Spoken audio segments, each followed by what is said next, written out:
what is advertised in the title is actually a summary of the topic of two separate papers. I'm not sure that I will get to the second one, but if yes, so much better.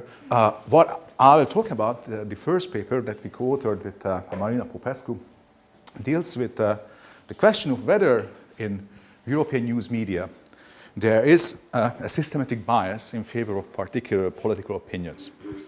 There are, of course, in communication science and political science, lots of ideas about why there might be systematic bias in the media. The first obvious idea is that, well, because it's a capital-intensive industry, therefore there's a high level of concentration in media markets, therefore a relatively small number of multinationals and other investors control as owners some of the content in some ways, and that might introduce a pro-business kind of bias in coverage. Maybe they don't like governments that are fighting free trade of services and pose high taxes and so forth, so maybe there is a pro-business bias. Consequently, there might also be a pro-European integration bias, because, of course, business is usually interested in opening markets to trade and move freely between countries. Media investors are also very much interested in that, so maybe that introduces a pro-European Union bias in their coverage. Second obvious idea is that, well, because governments have some leverage on some of the mass media, especially on public television channels, but also on some others, through hidden and overt subsidies, which are still not uncommon, even in Britain. Newspapers, to the extent that they survive financially, they survive, at least the broadsheets, partly because the postal service delivers newspapers freely in the mailboxes, and of course, this way they are dependent on government favors, so maybe you wouldn't suspect that in Britain that makes the press very pro-government, but in some other context you might think that, some newspapers might be happy to sell a more favorable coverage to government for getting some more advertising from government agencies and publicly owned companies and so forth. Third proposition is that maybe because journalism as a profession attracts a particular kind of people to the industry, media may be socially liberal, yeah? Because journalists typically are people who love the freedom of the press, freedom of expression. They have particular lifestyle patterns, right? They work less regular hours, sometimes also weekends and late night and so forth. So they are this strange kind of people, and maybe because of their taste is more social liberal than the rest of the society in general, that may leave a trace on how they cover politics. A fourth proposition is that because of this big concentration of media markets, that are a small number of important newspapers, television channels, web portals, etc., and they talk to large heterogeneous audiences, and of course they are interested in increasing their audience, or at least the advertising revenue that they can generate. Therefore, they don't want to alienate large parts of the public, and therefore they don't give a fair representation to extremist views in society, right? So they don't like to display, particularly content that some people, either conservatives or liberals, left-wingers or right-wingers, would find offensive. So there might be a centrist bias in media coverage. And the fifth, it's also related to the commercial interests of most private media, right? That they want to increase advertising revenue and so forth. Therefore, they treat politics as entertainment, as amusement, right? Which can attract audience. And that may favor certain topics, right? So, of course, on television, we saw lots of crime stories every day, and the newspapers as well. Also, it's always cheap to make fun about immigrants, right? They don't buy many newspapers, but the buyers of the newspapers might like to indulge in some anti-immigrant discussion. So maybe there is a systematic bias in favor of voicing anti-immigrant views or advocating, tough measures against crime, because that's cool with the audience or parts of the audience and may increase their readership. Now, all five propositions, if you consider it, are very general, right? So in basically every country where there is some government presence in the media market, And media markets are concentrated and dominated by private media. These theories would expect that these 5 biases are present. So what we would like to study in this paper is whether that's the case, whether there is any trace that across countries, a large number of countries, any one of these 5 supposed systematic biases are present and how strong they are, how much of the content may reflect these biases. So what we do to achieve this is first of all to develop a measure of bias. Now this is complicated, because a bias can only exist compared to some normative benchmark, right? So what is too pro-government or what is too pro-business, right? We need some kind of benchmark. Now public opinion is not a particularly good benchmark because it's very difficult to compare public opinion with what you find in newspapers. In public opinion surveys, you can ask people whether they agree or disagree with something, but that's not the kind of content that you find in newspapers, right? The newspapers have stories, have complicated analysis of things, which are difficult to compare with survey data. In any case, who cares about public opinion, right? Because public opinion is uninformed. We expect media to inform us and to lead us, right? So somehow it's normatively not right to ask the question of how mass media deviate from public opinion. This normative benchmark against which we can find some bias must come from somewhere else. So we thought that maybe election outcomes give that benchmark, which is a sort of defensible democratic benchmark, because that's the expression of informed public opinion. The most informed expression of public opinion that we ever get is that, well, there was an election after a campaign, parties competing, having their chance of speaking out in front of the public, and then this was the outcome. X party got this much vote, the other party got that much of the vote. So that's what we decided to do. And how we determine whether this media or that media favors this party or that party is that we ask experts, right? Experts like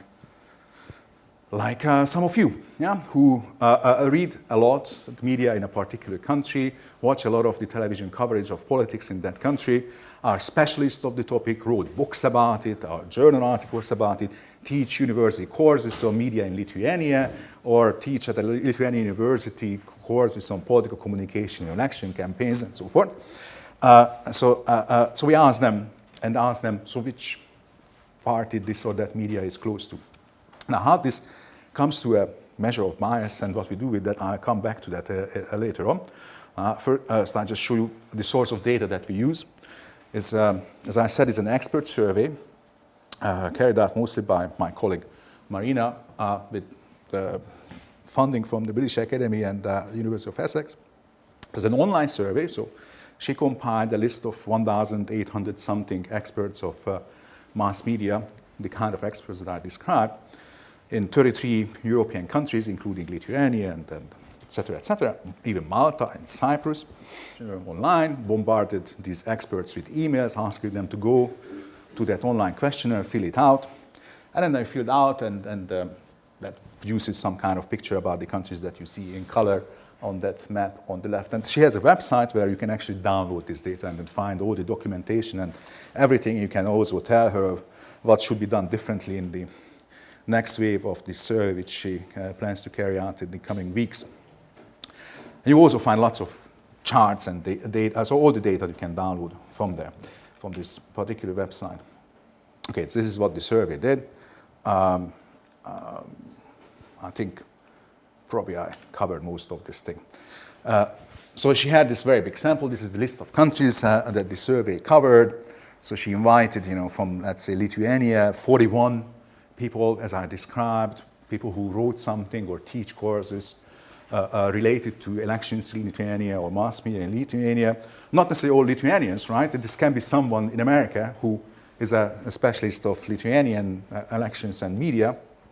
And then some of those people, of course, never opened the emails that she wrote. Some of them opened but didn't answer, and some of them answered but didn't really fully complete the survey. So you get different numbers.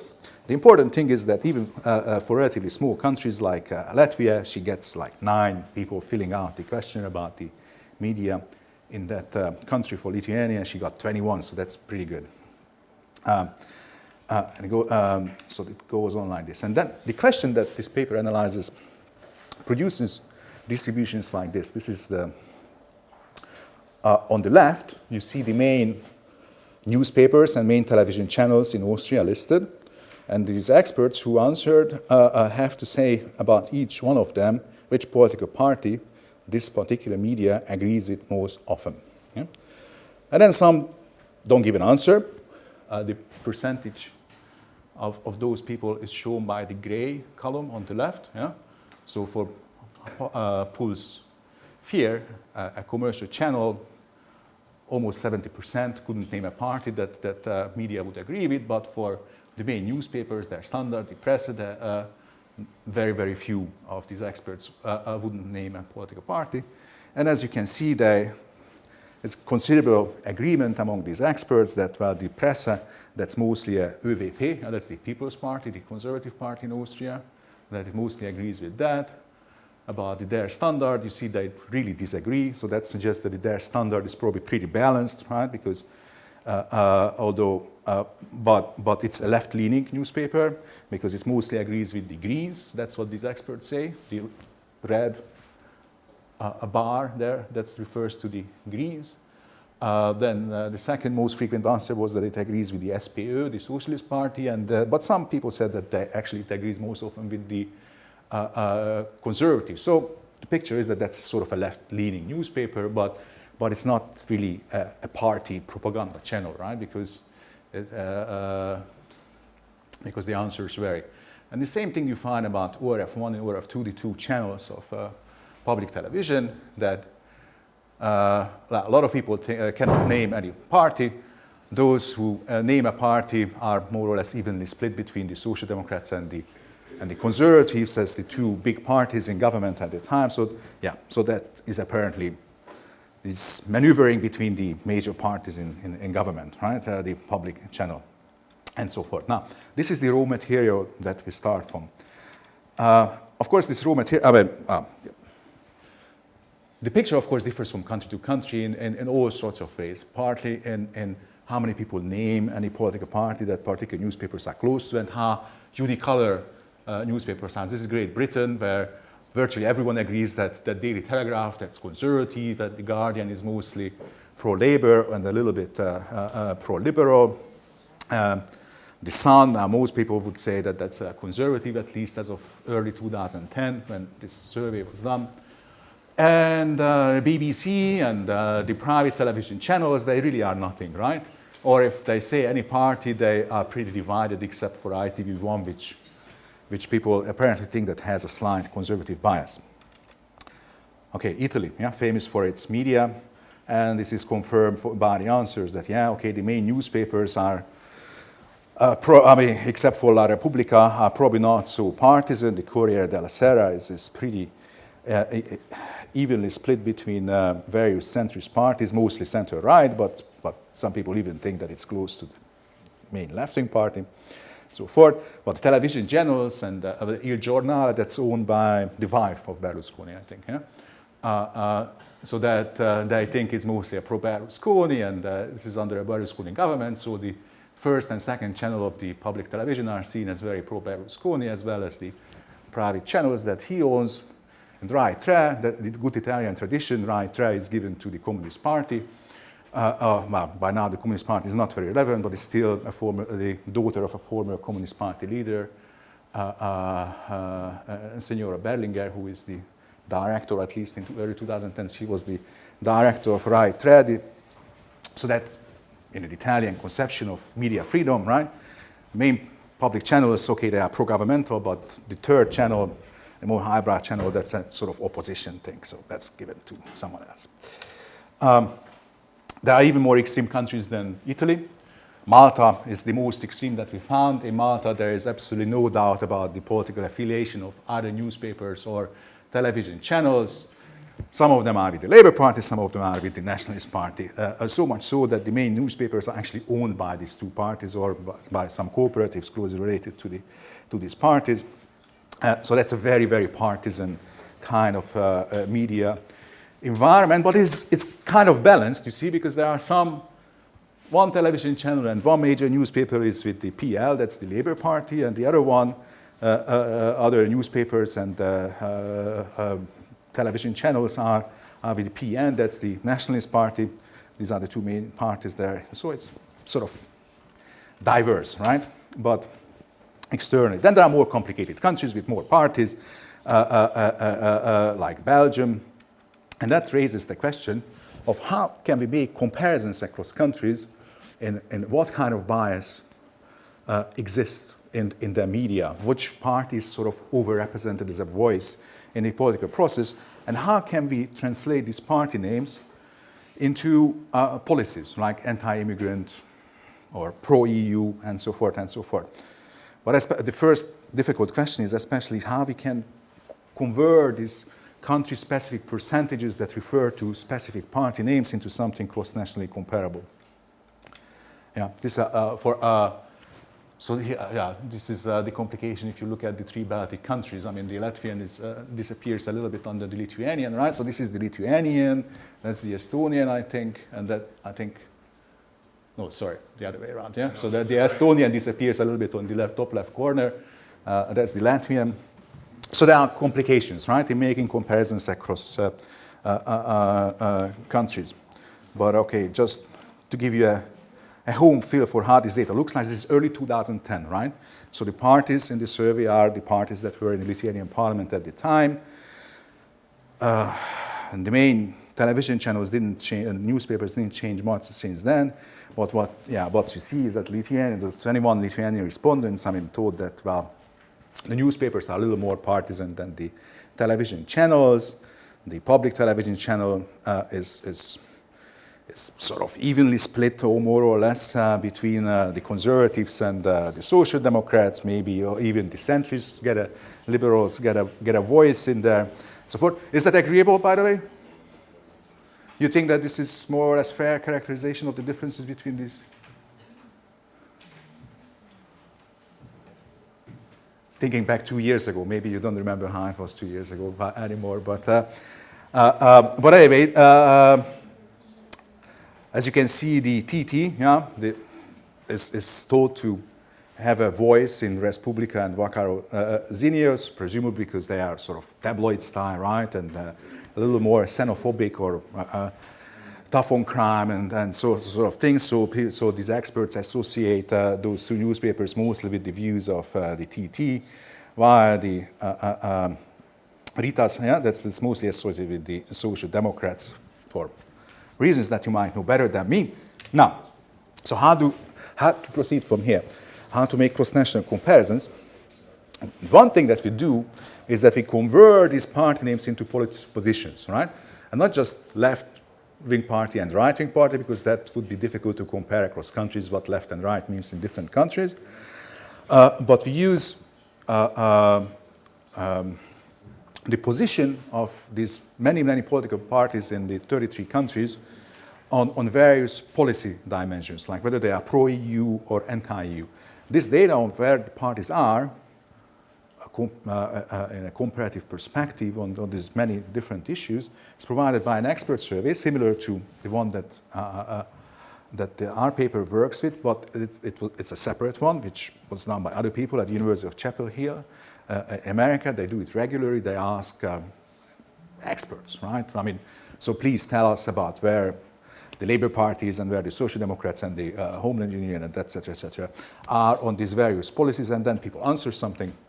And we used that information to determine how, pro-European various Latvian newspapers are compared to how pro-European the Lithuanian newspapers are, right? So these party names that we saw up there, are then somehow, I will show how, converted into sort of policy positions. And then those policy positions, as you will see, we can for the media, we can compare to the policy positions as they were represented in election results. Now, this is what I come to. Now, an important assumption that we introduced in this analysis is that when people say that, well, they don't say anything, like BTV, 42% of the Lithuanian respondents said that the BTV channel that they really cannot associate with any party.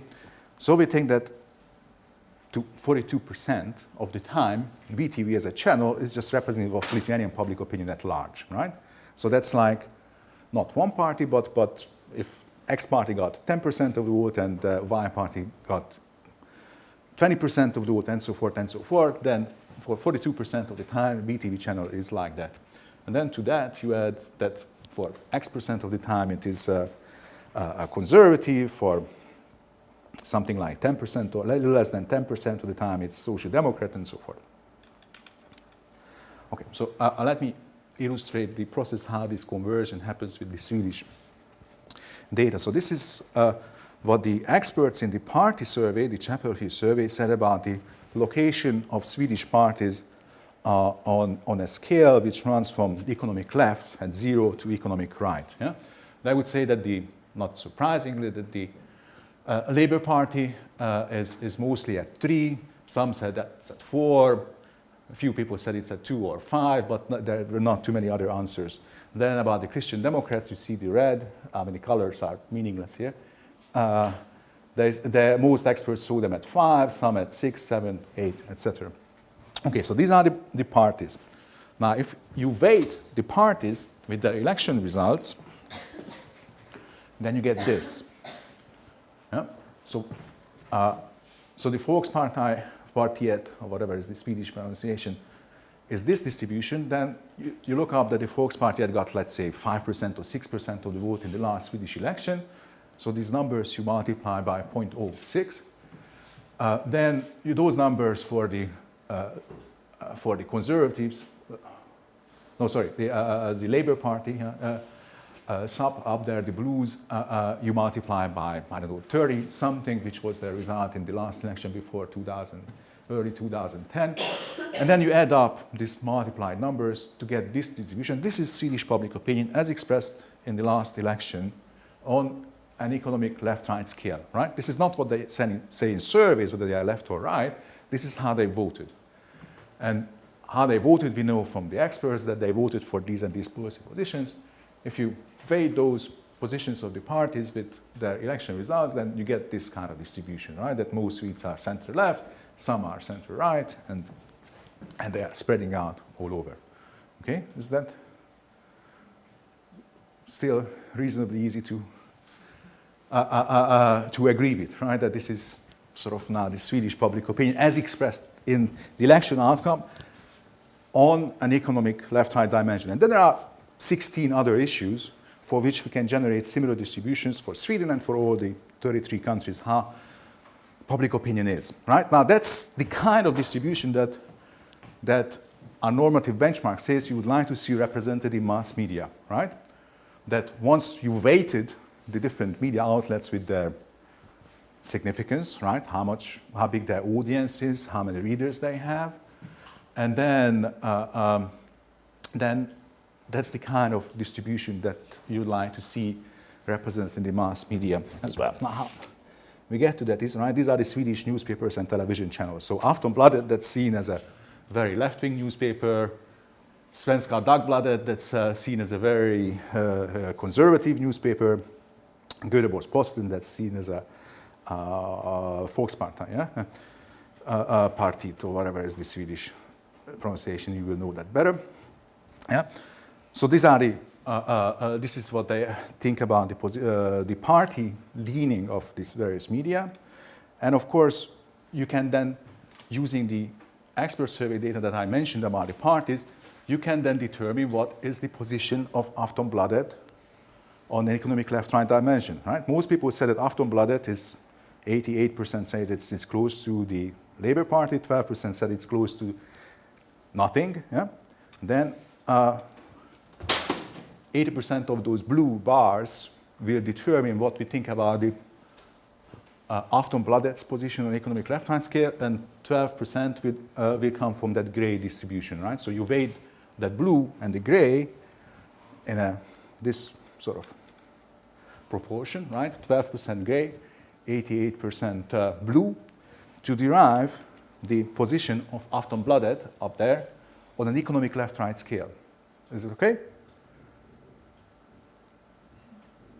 You are getting lost, but then let's stop for a second and then do it again. Yeah? So media experts say that Aftonbladet, 88% say that's a Labour Party newspaper, 12% say it's nothing, right? Now, from the party expert survey, we know that the Labour Party is mostly at 3 and 4 and 5. And if we put together all the parties, then they are mostly 3 and to some extent 6 and so forth, right? So for the 0 position, we will have given 88% weight to how often the Labour Party is seen at 0, 12% weight to how much is the frequency of 0 in the Swedish public opinion and so forth, to determine how often Aftonbladet is at 0. Yeah? Then for, let's say, position 3, which is more frequent, right? We see that the, I don't know, 40-something percent said that the Labour Party is at 3, and in the total public opinion, that's something like 15% or 17 or something like that. Yeah?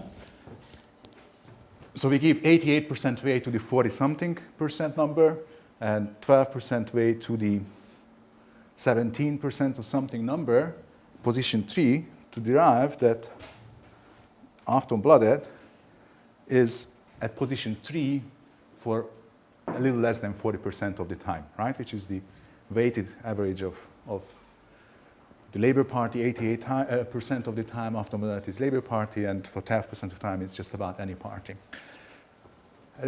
And for all the other channels, for all the other positions, similar weighting procedures are used to determine that, yeah, the Göteborgs-Posten is it gives a little voice to all sorts of left-wing views, but it mostly speaks about right-wing things. And similarly, Svenska Dagbladet, that's mostly like that, and so forth and so forth. Okay?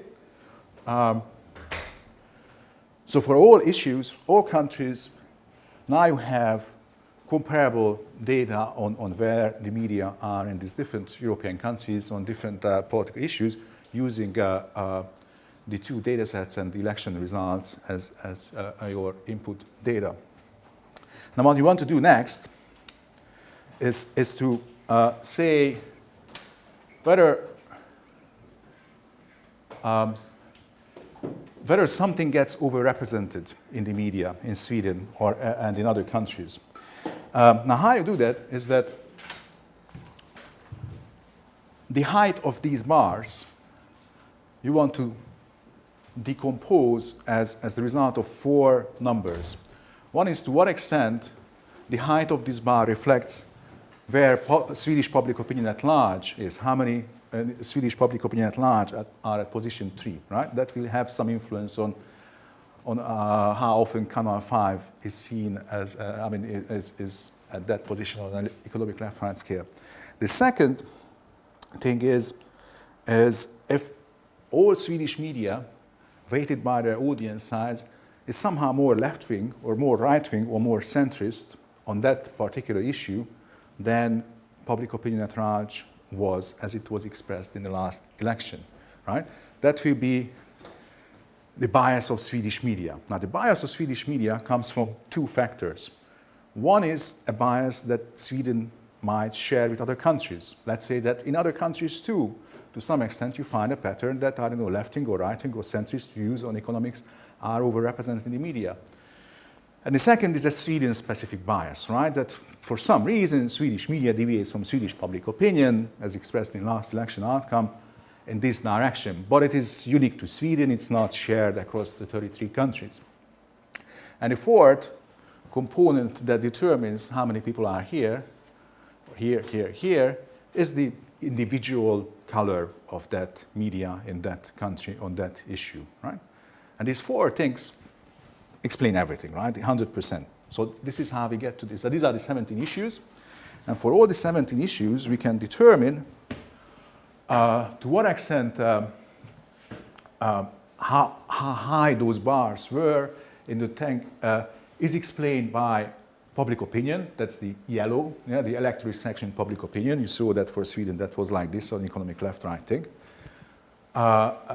Then the green is how much is the cross-national, the systematic bias that little green thing, which usually is a 0, and disappears there between yellow and blue, it's there, but it's just tiny, tiny, tiny. So that's the green, that's the cross-national media bias that we are looking for.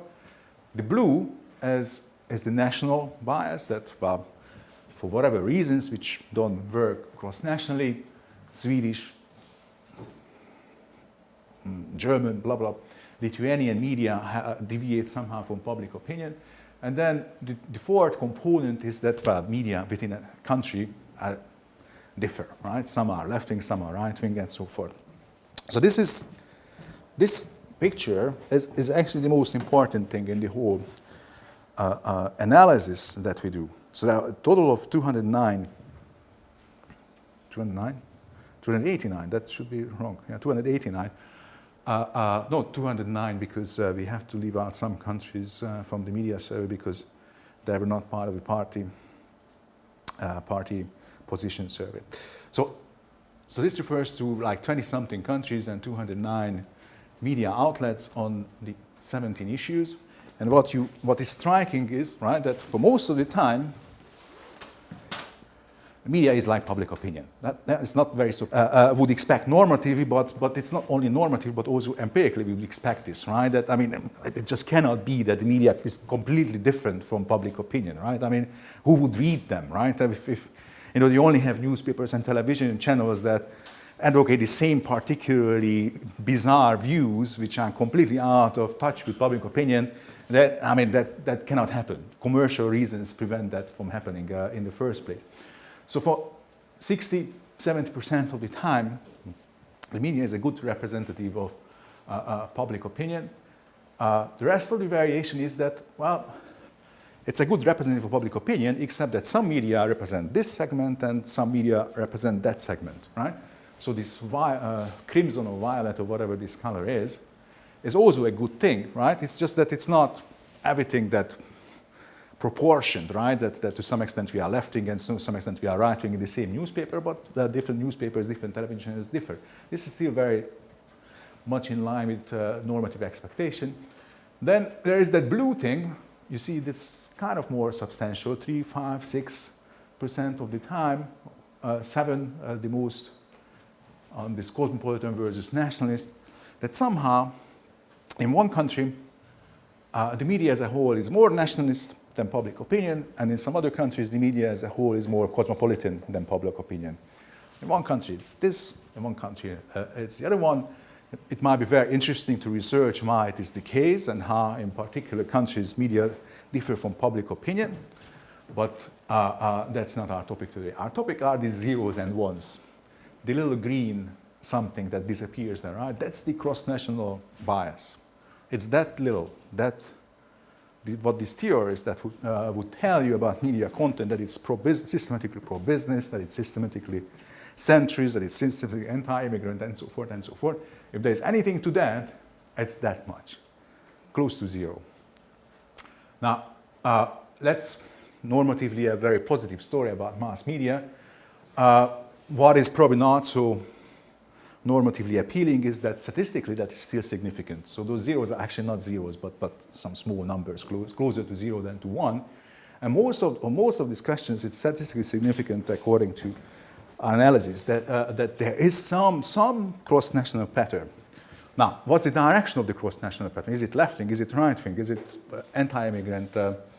Is it cosmopolitan?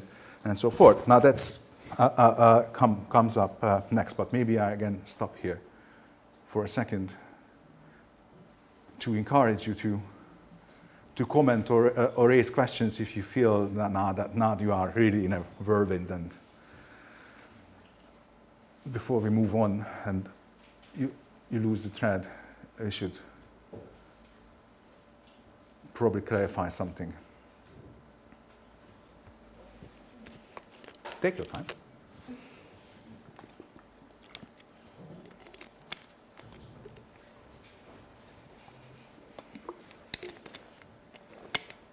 Okay. Do you have such for Lithuania, such charts? I cannot do this chart just for Lithuania, right? Because just for... Yeah, I know, but if you analyze systematic bias, it's only Yeah. cross-national perspective. Yeah, but it would... How well Yeah, that's a good question. Yeah, it's a good question. It would be very interesting. It would be better for the presentation. Should have thought about that.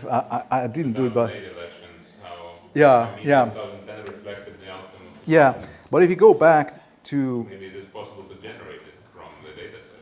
It's a way. yeah, yeah. I mean, of course, I mean we don't see in this chart what's the readership of the different newspapers and the audience of different channels, and we also don't see how many % of the vote the different parties got. But just looking at it,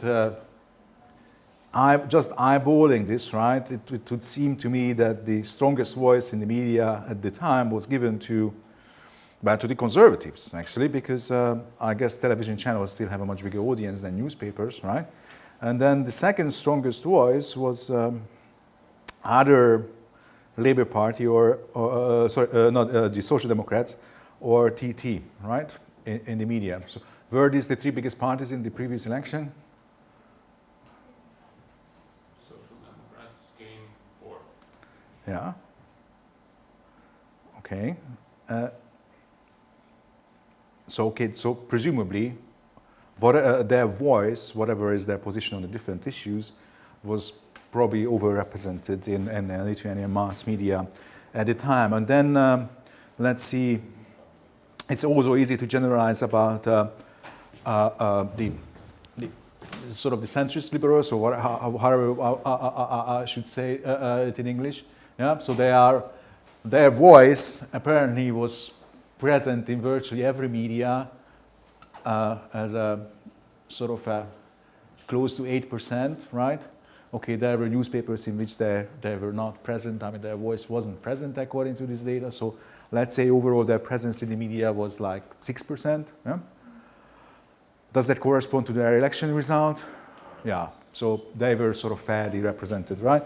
Well, for the conservatives, I mean, it's harder to give a number how much their voice was represented in the Lithuanian media at the time, but just as a rough guess from this, I would say they had a 20-something% voice in mass media, yeah? In Lithuania as a whole, I mean, in the leading news media, which overrepresents them slightly, yeah? No? No? Actually, if we take this party list, it's exactly 20%. Okay, so they sort of got their fair share, right? So they didn't look at the other parties, right, which would be more complicated to compute just with this eyeballing, but from what we see with the eyeball in early 2010, maybe the Social Democratic voice was a little bit overrepresented in Lithuanian mass media, right? Now, whether it's a bias which is cross-national that we don't see just from looking at the Lithuanian data, right? I mean, and it may be different from issue to issue.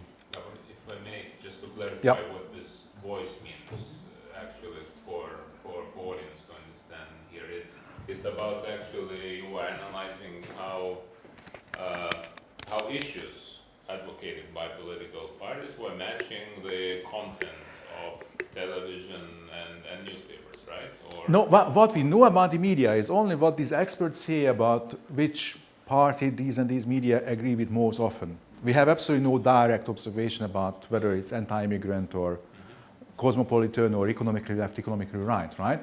This is all that we know about the media outlets, but we know what those parties stand for, right? So we assume that if they said that Ritas is mostly a social democratic thing, then we assume that on most issues probably it speaks like the Social Democrats. Yeah? My question, I already said this to that. My question was that in some cases it would be easier to ask the experts about issue affiliation by the media and not party affiliation. Because in case of Respublika and Vakaro Žinios, it would be easier to ask about immigration issues and crime, and then you would get a quite clear picture. Whether it is represented by Tvarka and Teisingumas, it would be a question whether it's a relation of issue relation, or Sure. whether it is a relation. Yeah. I mean, it would be much better to have that kind of data. Sure, it would be much better. And that would make this whole analysis much more precise and so forth to a degree. I'm not sure that everyone would feel very comfortable to answer such questions about all these media outlets, right? Especially if you have 17 scales which somehow make sense in all the different countries, right? Also what people mean by anti-immigrant, and then you should also ask the same experts about the parties, right? And people run out of patience when you ask so many questions, right? Just imagine 10, I mean, we are not yet covering the web portals, maybe next week, but it's already, 7 media seven media, let's say 10 issues, that's 70, they should name a party, every one of them, they run out of patience. Yeah? This survey is done very cheaply, right? So we don't pay the respondents. I mean, they are just nice. I mean, they receive an email and they go there and then click, click, click. And then they start protesting after 15 minutes that, no, I didn't mean to share hours and hours of my life with you, right? So that's a little difficulty that one cannot go push the thing that far. So yes, it's important to see that there is superficiality in the analysis, right? Just in any analysis, right? Since when GDP per capita is a good measure of the affluence of a country, right? I mean, any kind of measurement simplifies things and raises questions of comparability. This is a rough simplification in this case, and therefore one wouldn't feel very confident to say whether literary media is more anti-immigrant or less anti-immigrant than the population from these results, because but what we hope is that it still says something about the broad trend across countries. To what extent there is tendency, in what direction media differs from public opinion or not. For most of the time, it's pretty good, right? Because it reflects the plurality of diversity of public opinion, partly because every media or most media are multicolored themselves, or they don't speak the voice of a particular party, and partly because different media are different, right? That there is although most Italian television channels are pro-Berlusconi, there is still Rai 3, and there is still the Repubblica among the newspapers to be a more left-wing voice. So there is a diversity which helps the media as a whole to voice more or less the same diversity of viewpoints that you find in the population. And there is not much difference across issues, as you can see. And there is a bit, yeah. On some questions, I mean, like European integration, they are closer to public opinion, and some they are not so. Now what's the direction? So in what is it more left-wing or is it more right-wing? Now the trick in this chart is that are two things. One is that we separate now newspapers up there, public television channels, and on top right you see private television channels.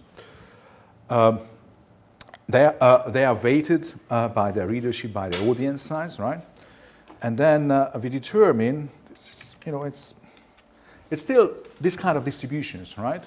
From issue on the multiple issues, but because we want to have in the same chart a large number, 17 issues, we cannot have bars, right? So we would have lines instead to show the height of the line.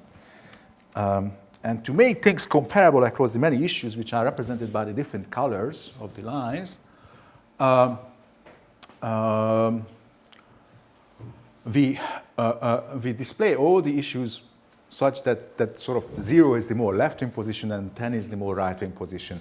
Now, on some questions, it's difficult to tell what is the more left-wing and what's the most right-wing position, but let's say in ethnic minorities, we take the sort of the more inclusive position to be the left wing, and the more sort of less minority protective position, the right wing position. On European integration, we take pro-European integration, that's the more right wing views, and anti-European integration, the more left wing view, which is how it used to be, at least for a long time, in the West European politics, for most of the time. So now, at least, I mean, whether it is mostly left-wing or mostly right-wing becomes visible. The second trick in the chart is that rather than having 10%, 20%, 30%, and 40% numbers, on the vertical axis, you see these tiny little numbers, some negative, some positive, deviations from zero. This is that cross-national component, okay? So we calculate whether the cross-national component on that issue at point 0 is no, it's okay. It happens to me as well. Right, so let's say there is this position 0, right, the most left-wing positions, and the violet issue is US power in the world, right? Yeah, that's it. So for the US power in the world question, we calculate whether cross countries the media tenor is in the direction that there are more in the media. The 0 is better represented than in public opinion or less well.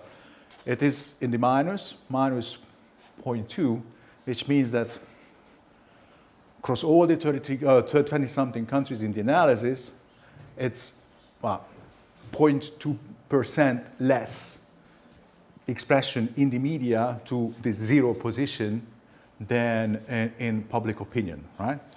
And then the position 1, that's something like minus 0.1, yeah? So that's a 0.1% less expression to the position 1 on this US power in politics question than in public opinion. And it goes on like this, okay? It's really hard to follow all these numbers, right? But I think visually the impression is easy to get from the thing that what happens is that on virtually all the issues, as you can see for newspapers up there on the top left corner, the lines are sort of flat, yeah?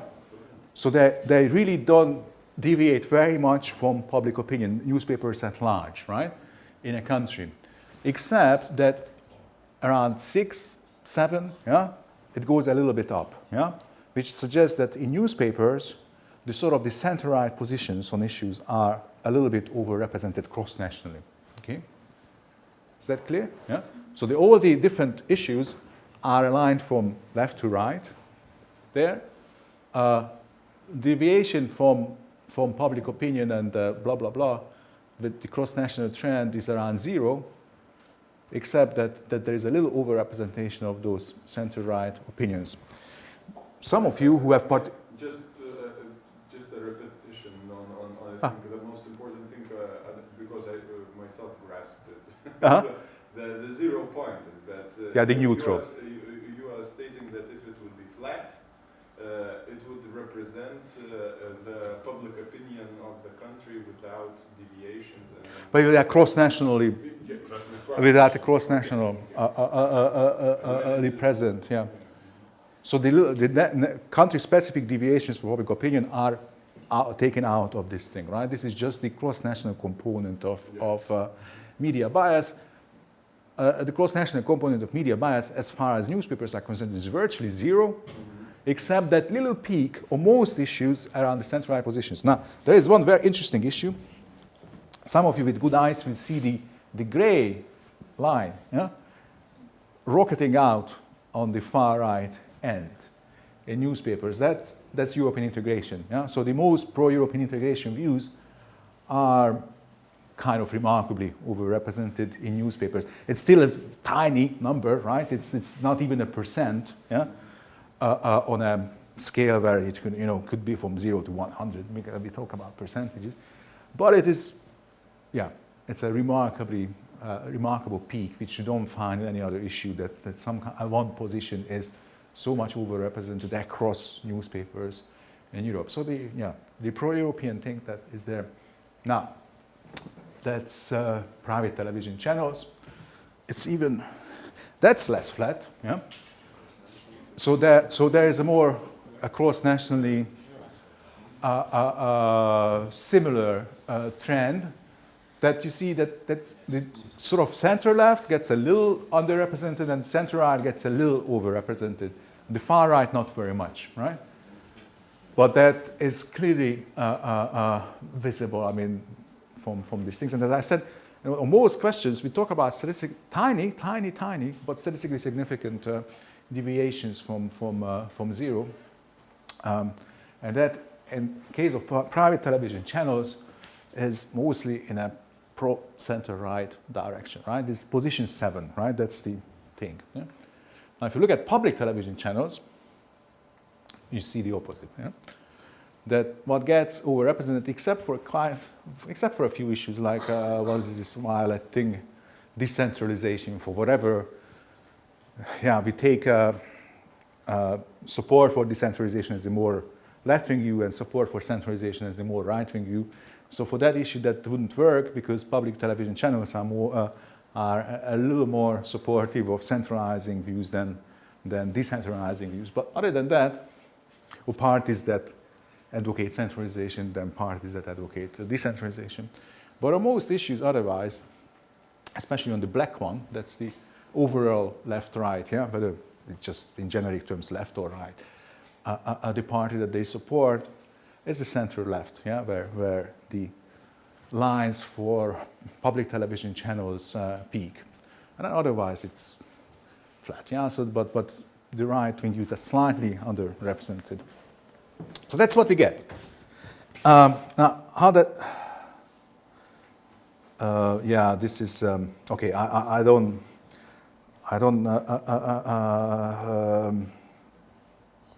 want to spend too much time with this.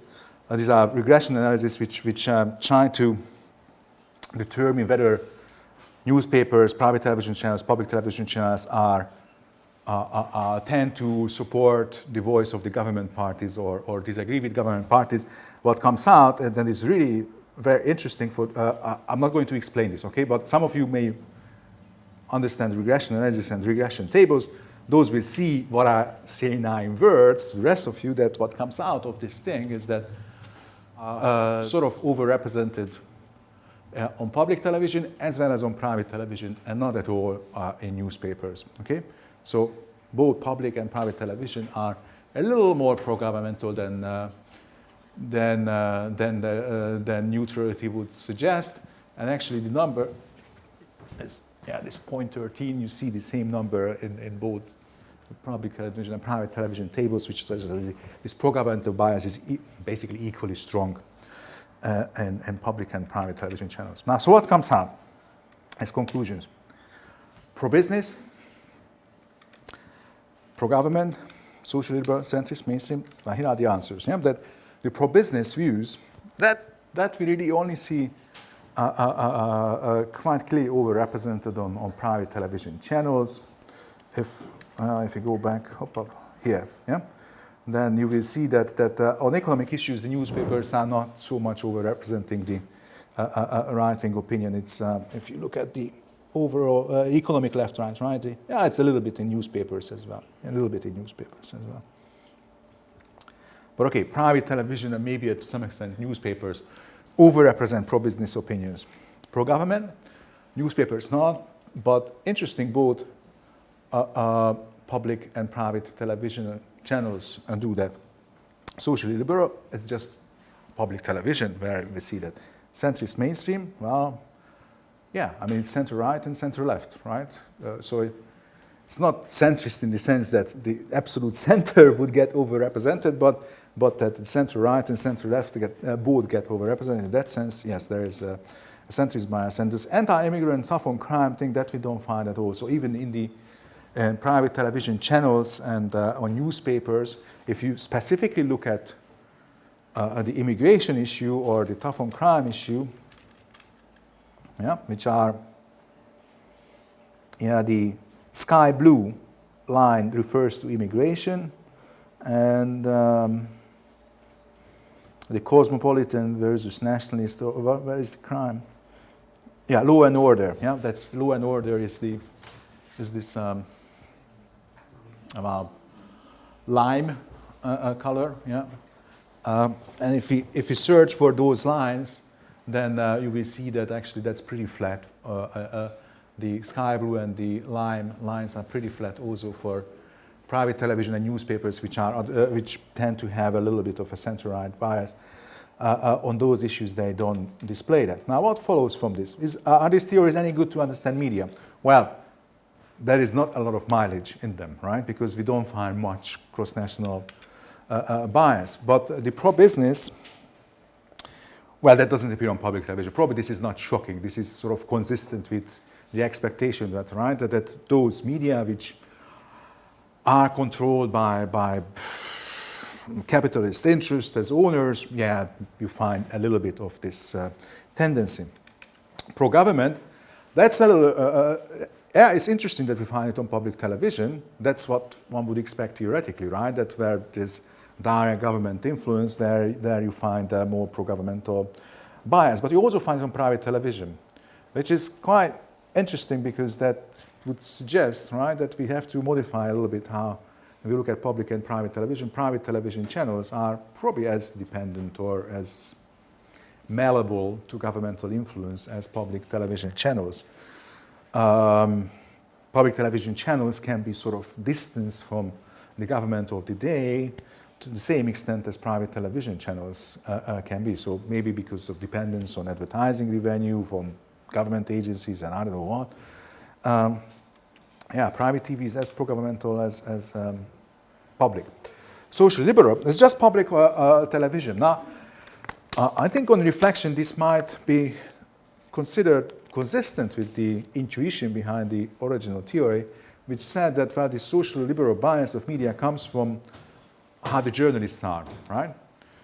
That we will not find it in newspapers and not find it in private television channels suggests that, well, the journalists, whatever they are themselves, they cannot really easily express that in commercial media, right? They are controlled by a different media logic than just expressing themselves. It's in public television where journalists have more autonomy, they have more control over what they are doing, how they are covering things. So where there is more journalist autonomy, there probably the personal views and tastes of the journalist affect coverage a little more. Centrist mainstream, yeah. Yeah, but probably it's not center, but rather where the ducks are, right? Which again is consistent with theory because it would say that well, they are centrist because they don't want to offend, right? They want to have this sort of the socially acceptable views, right? So they express especially those views which are shared by lots of people, which apparently is the center left and the center right, not the exact center. Anti-immigrant tough on crime. I don't know what to think about this, but it certainly looks that the conception that media, just because of it's commercially driven or some parts of it, would be even more xenophobe than the political parties that would particularly be attracted to echo the views of particularly xenophobic anti-immigrant and anti-crime parties. That's not the case. Apparently, maybe it's this this fairness code of media and then this centrist bias of media that prevents them for, even if they would be interested in having entertaining stories about immigrants that make them laughable and then nice objects of hate, that is sort of, unacceptable to some of the audience, so they don't do that more than the voters do themselves when they vote in elections. Yeah? So maybe that's what we get to a conclusion. Now, I ask for your advice on whether to move on to next, or shall we open the floor to